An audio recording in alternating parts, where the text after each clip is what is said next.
Welcome viewers, Dr. J.W. Ayoub. Mass vote harvesting in Australia.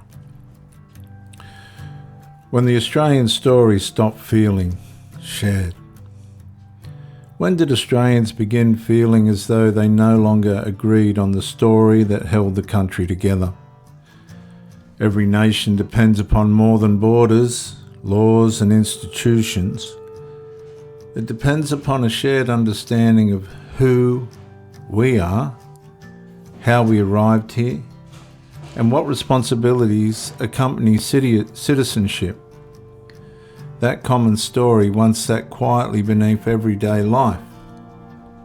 Most people rarely thought about it because they assumed everyone broadly accepted it. But the change arrived gradually.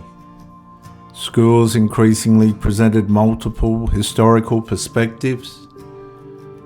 Public ceremonies evolved.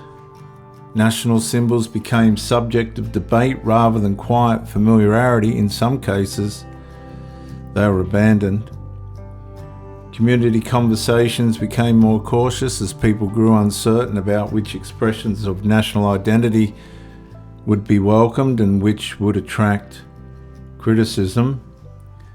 Many Australians found themselves asking questions they had never previously considered.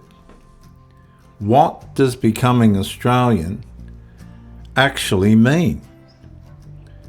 Is citizenship primarily legal, cultural, behavioural, or something else entirely? Behaviourally, shared stories provide emotional stability. They allow strangers to cooperate because they believe they belong to something larger than themselves. When that shared narrative becomes fragmented, people often retreat into smaller identities built around culture, ideology, religion, or community rather than the nation itself. Governments can successfully manage infrastructure, apparently, budgets and population growth. I don't know if that's successfully is the right word. Building a common national identity is more difficult. It requires confidence, consistency, civic education, and the expectation that newcomers and established citizens alike contribute to the same collective future.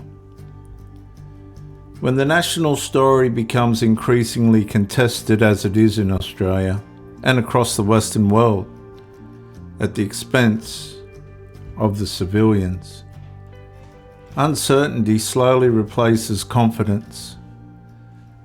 Australian citizens continue living peacefully beside one another as far as possible, while possessing fundamentally different understandings of what Australia now represents. Not even the politicians seem to know.